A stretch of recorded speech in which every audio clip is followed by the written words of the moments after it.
श्री महाकाल ने इन्होंने इतना कुछ दिया है। कतना चमार दुसाध के पीठ के रणवीर सेना के अध्यक्ष जो था बरमेश्वर मुखिया है, दुसाध टोली को आग लगा करके महाकाल झाड़ा फिरे गे हिनकर महाकाल ई काहे न गेलन पूछे हिनको के कुट्टी कुट्टी काट सब हिनकर महाकाल ही निकाल दे। रणवीर सेना के अध्यक्ष एक दुसाध के घर के साल भर के बच्ची को लुकाया एगो और उसको 2 टुक तलवार से काट दिया। महाकाल उस समय मुंह झुलसाने गया था। श्री महाकाल ने इन्होंने इतना कुछ दिया है। तो आज भी चल करके किसी गांव में जा करके कहे कि हमें दुसाध हूँ, कोई आपका पानी कोई सबन कोई ब्राह्मण पी ले तो मैं आपका जूता साफ करूंगा। आज रिजाइन कर दीजिए। श्री महाकाल ने इन्होंने इतना कुछ दिया है। हाजीपुर में किसी चौराहे पर चल करके चाय का दुकान खुली, आज भी चमार दुसाध के दुकान का कोई चाय सबन नहीं पिएगा। अगर कोई पी ले, अगर ये बात सही है तो भारत में बताइए कि कोई चमार दुसाध के चाय का टी स्टॉल है, मिठाई का दुकान है। श्री महाकाल ने इन्होंने इतना कुछ दिया है। अम्बेडकर नहीं होते भारत में तो आंख नहीं खुला होता, हम लोगों के लिए सूर्योदय नहीं होता, सूर्यास्ते रहता। उस समय महाकाल लक्ष्मी सरस्वती या राम अब हनुमान इनका वार्ड मेंबर में जीत ही न दे, खड़े न हो दे, पढ़े देवे न करे, गेरुआ बस्तर जो लेके हिनकर खानदान आज भी आओ न हमरा गांव के दुसाध की स्थिति देखो। श्री महाकाल ने इन्होंने इतना कुछ दिया है। अगर डॉक्टर अम्बेडकर नहीं होते तो महाकाल सब बाटे निकल जाता। इनके बाप दादा के जन्म के पहले भी तो महाकाल रहे होंगे, तो महाकाल नीच काहे बना के रहे, वो बेर महाकाल हिनकरा पर कृपा न कैले रहे, दादा लकर दादा पर। मार जूता के कतना चमार दुसाध के पीठ के एगो भल आड़ा में भेड़ रही है, जो कौन यहाँ के रणवीर सेना के अध्यक्ष जो था बरमेश्वर मुखिया है, दुसाध टोली को आग लगा करके महाकाल झाड़ा फिरे गे हिनकर महाकाल ई काहे न गेलन पूछे हिनको के कुट्टी कुट्टी काट सब हिनकर महाकाल ही निकाल दे। रणवीर सेना के अध्यक्ष एक दुसाध के घर के साल भर के बच्ची को लुकाया एगो और उसको 2 टुक तलवार से काट दिया। महाकाल उस समय मुंह झुलसाने गया था आरा में। मैं जानता हूँ जिस बात को, ये क्या जानने गया, ये तो बच्चा रहा होगा और ये काबिल बन रहा है। महाकाल और नरेंद्र मोदी के दलाली करो, ये सारा के सारा भारत के ये गरीब का दुश्मन है ये सब। बाबा साहब अम्बेडकर तो कमाल का व्यक्ति पैदा हुए, ज्योतिबा फूले, बाबा साहब अम्बेडकर, पेरियार, ललई सिंह यादव, ये राम स्वरूप वर्मा, जगदेव प्रसाद जैसे लोग, कर्पूरी ठाकुर जैसे लोग हुए। अच्छा, बाबा साहब ने संविधान के अधिकार की बदौलत आज यहाँ तक पहुँचे हैं, फिर भी ये महाकाल का नाम ले रहे हैं। अगर बाबा साहब का संविधान नहीं होता तो क्या लगता है सर, क्या स्थिति थी? वो तो बेईमान आदमी ऐसा कहेगा महाकाल। बाबा साहब काल न कहा, बाबा साहब अम्बेडकर का काल में हम लोगों को जो सांस लेने का अधिकार मिला है, डॉक्टर अम्बेडकर जैसा महामानव आ करके हम लोगों को कोरामीन दे करके हमारे ब्रेन का ओवरवायलिंग करके जनाया है, मार्स आ करके दुनिया के गरीबों को जगाने का काम किया, ये पर जा करके हम लोग ये हुए हैं। अगर ये लोग अम्बेडकर नहीं होते भारत में तो आंख नहीं खुला होता, हम लोगों के लिए सूर्योदय नहीं होता, सूर्यास्ते रहता। और उस समय महाकाल लक्ष्मी सरस्वती या राम अब हनुमान इनका वार्ड मेंबर में जीत ही न दे, खड़े न हो दे, पढ़े देवे न करे, गेरुआ बस्तर जो लेके हिनकर खानदान आज भी आओ ना हमरा गांव के दुसाध की स्थिति देखो तई टीका पार हो गया है। सर, महाकाल की कृपा से मानते हैं कि वो केंद्र में मंत्री बने हुए हैं। अगर उनको लगता है कि मैं महाकाल की कृपा से यहाँ पे मंत्री बना हूँ तो उन्हीं की जाति के लोग आज भी अछूत नीच की जिंदगी क्यों जी रहे हैं? इसको पता कहाँ है। इसके गांव में मैं गया था जहाँ रामविलास जी का जन्म हुआ था और क्या क्या स्थिति थी मैं नहीं जानता हूँ। अब ये तो उस गांव में गया नहीं, गरीबी के एथी में झेला नहीं। ये तो रामविलास केंद्रीय मंत्री बना है, तब जा करके संसद बना है, तब जाके इसका पैदाइश हुआ है। तो मजदूरी कर रहा है चमार दुसाध कोयरी कुम्हार, इस गरीबी के तांडव को ये क्या जानने गया। अगर डॉक्टर अम्बेडकर नहीं होते तो महाकाल सब पाटे निकल जाता। इनके बाप दादा के जन्म के पहले भी तो महाकाल रहे होंगे, तो महाकाल नीच काहे बना के रहे, वो बेर महाकाल हिनकरा पर कृपा न कैले रहे, इनकरा दादा लकर दादा पर। अम्बेडकर के कृपा, अंग्रेज के कृपा से महाकाल सुझैबा, अंग्रेज अम्बेडकर न सुझैबा। इनका महाकाल बाबा महाकाल के आशीर्वाद से ही हैं जी। आज ये रामविलास पासवान के लड़का हैं। अरे हम क्या कहें, मुजफ्फरपुर बीबी कॉलेजिएट में मैं रामविलास पासवान को ऑर्जेक्शन के सदस्य बनाए और वो सदस्य बने। अम्बेडकर संदेश 5 गो, मैं एगो दिया, 5 गो ले लिए। तो किसी कारण बस 2-4 वर्ष के बाद मैं पटना राज कार्यालय में था। कई बार उनका सहयोगी, उनके साथ रहने वाला हमको हाजीपुर में भेंट हुआ। कि पासवान जी आपको याद कर रहे थे, पासवान जी आपको याद कर रहे थे। तो मैं गया, पता चला कि वो आए हुए हैं, उनका नंबर था, वो मर गए अभी। मुखिया थे करमवीर पासवान, वीरचंद पासवान, जी। सिंधुआरी के नजदीक के थे। तो वो कहे कि आइए, आए हुए हैं मंत्री जी रामविलास पासवान जी, मिल लीजिए। तो मैं इनके डेरा पर मैं गया। जाने के बाद बड़ी भीड़ थी, सैकड़ों आदमी थे। तो उनके नजदीक जो फोर्स रोका, हम कह रहे जा करके कहिए ना कि अर्जक संघ के अध्यक्ष आए हुए हैं अरुण कुमार गुप्ता, वो अपने बुला लेंगे, न बुलाएंगे तो हम आए हैं, वो रिटर्न चले जाएंगे।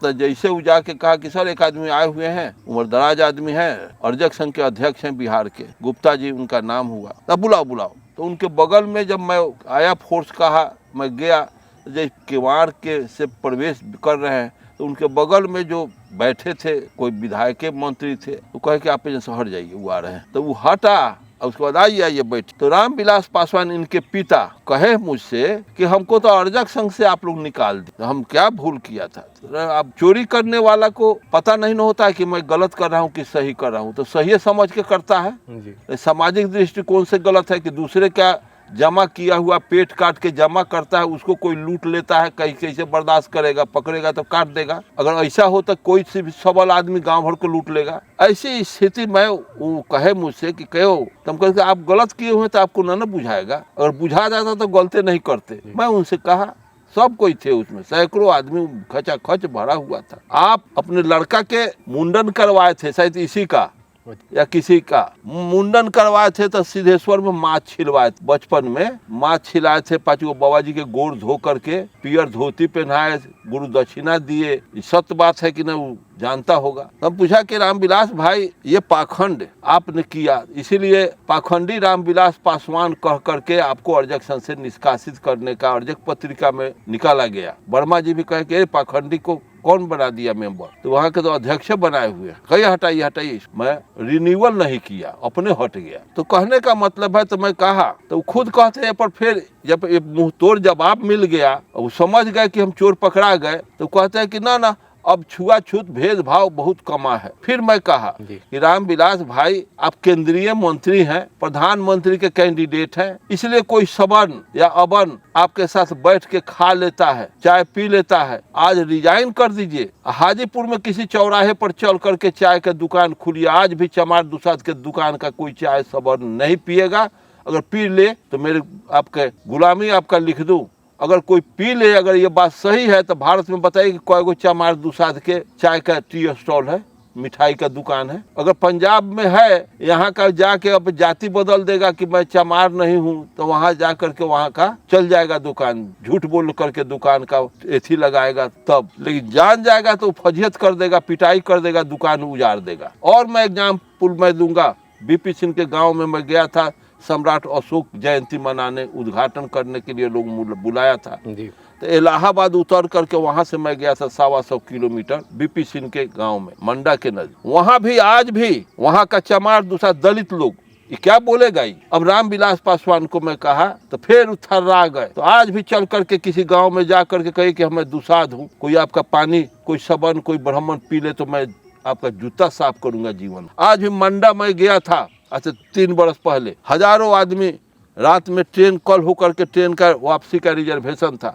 रात में वहाँ हॉल्ट किए। हॉल्ट कर जाने के बाद सुबह 10 आदमी आए, बैठे रहते थे, तो कहा चलिए थोड़ा घूमे इधर उधर, यहाँ का आबो हवा को मैं देखूं, यहाँ का गांव घर। तो चौक पर मैं गया, तो चाय पीने के लिए हम कहेंगे थोड़ा चाय पी लिया जाए, हाँ पिया जाए। तो गए उस चाय के, तो सावे जी का दुकान था, तो बैठने के लिए कुर्सी था, बेंच था, अब बिजली के पोल, 2 ईंटा एने 2 ईंटा दे के बिजली के पोल रखा हुआ था। एगो टोकरी में 10-20 गो गिलास रखा हुआ था, 1 बाल्टी पानी रखा हुआ था। वहाँ का दलित लोग आते थे तो वो टोकरी में से गिलास लेके खंगार के अपन दुकानदार तक जाते थे कि हाँ इसमें चाय रख दीजिए, तो चाय गिलास में रख देता था, तो अभी गिलास उठा के चाय पीता था, वो बिजली के पोल पर बैठ के। अब बैकवर्ड जाता था, बेंच पर बैठा था, वहाँ का सबन जाता था तो वो कुर्सी पर बैठता था। तो हम लोग यहाँ तो कोई, चूंकि हम लोग नक्सली मूवमेंट में इस व्यवस्था को बिहार से भगा दिया, जुतिया के काट मार के, हम लोग कुर्सी पर बैठे। तो उसमें आया जो वहाँ का सबन था, ये लोग का परिचय, ये लोग कहाँ के हैं। तो एक आदमी कहा कि इनका परिचय, आप क्यों परिचय दे रहे हैं, मैं गूंगा नहीं हूँ, बहरा नहीं हूँ, मैं मुझसे पूछेंगे, मैं उनका परिचय दूंगा, मैं अपना परिचय इनको दूंगा। आप कितना जानते हैं कि आप दे। तब वो पूछा कि आप ही बताइए क्या परिचय है। मेरा नाम एके बानगी हुआ। एके बानगी मैं बहुत वर्षों तक रखा नाम एके बानगी। तब पिताजी का क्या नाम है? तभी सर्वे आप काहे के लिए कर रहे हैं? जाति जानना चाहते हैं? तो किसके पीठ पर जाति का मोहर है कि माँ के पेट से मोहर लेके आया? सारे के सारे इंसान हैं। जाति जानना हो तो जंगल में जाके पूछिए, जाति बाघ कौन है, बकरी कौन है, ऊंट कौन है, हाथी कौन है। इंसान की जाति है। कोई यहाँ अपने को दबंग कहता है तो अंग्रेज या मुगल का शासन काल में जितने भारत के सारे राजा महाराजा सब राजा महाराजा सब यहाँ के बैकवर्ड के लिए राजा महाराजा बना था। सब राजा महाराजा, मुगल आया तलवार को पैनिक करना शुरू किया तो सब रजवाड़ चला गया चूल्ही भाड़ में। तो मुगल बन गया यहाँ का राजा। गजनी गोरी अकबर बाद हुमायूं एक सामने सब रजवाड़ इनकर निकल गए। वो भी कहाँ ये लोग रहे बहादुर लोग। और जब अंग्रेज आया तो बहादुर शाह जफर का 80,000 बंदूकधारी तलवारधारी 80,000 फौज को 14,000 ईस्ट इंडिया कंपनी के फौज सरेंडर करा करके बहादुर शाह जफर को रंगून भेज दिया। तो असल बहादुर तो बाटे अंग्रेज कि सबनी के जुतिया के अपन हुकूमत पूरे दुनिया पर किया था। अब यह बेरखानी भारत का यही ऐसा ही रामविलास और जगजीवन राम जैसे लोग यहाँ के जितने मुख्यमंत्री नाम कहेंगे तो बुरा लगेगा, क्योंकि आज बिहार में भी बैकवर्ड में जातिवाद चला हुआ है। सर सवाल मेरा यह है कि जैसे इन्होंने कहा कि मुझे महाकाल की कृपा से मिला, तो बाबा साहब की क्या योगदान? तो उस बाबा साहब के योगदान को तो जूता मार दिया ही। महाकाल से जिस समय इसका बाप पैदा हुआ था, अगर डॉक्टर अम्बेडकर अंग्रेज नहीं आता तो डॉक्टर अम्बेडकर भी नहीं होते। अंग्रेज का पढ़े ना ज्योतिराव फूले के आवरण के बाद वाला लास्ट वाला पन्ना पर पढ़े, भेजा इसका खराब हो जाएगा। लिखे हुए हैं कि अंग्रेज आकर के हमारा जीर्णोद्धार कर दिया। अंग्रेज आकर के आया तो हमको कहा, अरे भाई गुलाम, तुम भी मेरे जैसे इंसान हो, तुम्हें भारत के भूमि पर अछूत बना के रखा गया है, पशु से भी बदतर बना के रखा गया है, इंसान होकर के तुम हैवान बन करके जी रहे हो, आओ इस धरती पर तुम भी हमारे जैसा। मतलब अंग्रेज कहा, हमको अंग्रेज कहा कि तुम भी यहाँ का दलित पिछड़ा हमारे जैसे लोग हैं, तुम्हारा भी मेरे जैसा अधिकार होना चाहिए होगा। वे ज्योतिराव फूले के गुलामगिरी, ज्योतिबा फूले हमारे बाबूजी नहीं न थे, एक दार्शनिक थे, समाज के चिंतक थे। मैं उन्हीं के बात को भजा रहा हूँ, कह रहा हूँ कि जो कोई जिसको पढ़ना है ज्योतिराव फूले के गुलामगिरी के लास्ट वाला पन्ना पर जो अंग्रेज का क्या कमेंट है ज्योतिबा फूले लिखे हुए। तो साथियों, माननीय रुक्मण गुप्ता जी का विचार आपको कैसा लगा? अपनी प्रतिक्रिया हमें कमेंट बॉक्स में जरूर दीजिएगा। आज कुछ लोग ऐसे हैं जो बाबा साहब के दिए अधिकार, आज हमें हर कुछ मिला है, लेकिन आज हमारे समाज के लोग ये भूल जाते हैं। वो तमाम काल्पनिक देवी देवताओं को अपना श्रेय देते हुए दिखते हैं। चैनल को सब्सक्राइब करें। मिलते हैं अगले वीडियो में, तब तक आप अपने परिवार का ख्याल रखें। जय हिंद।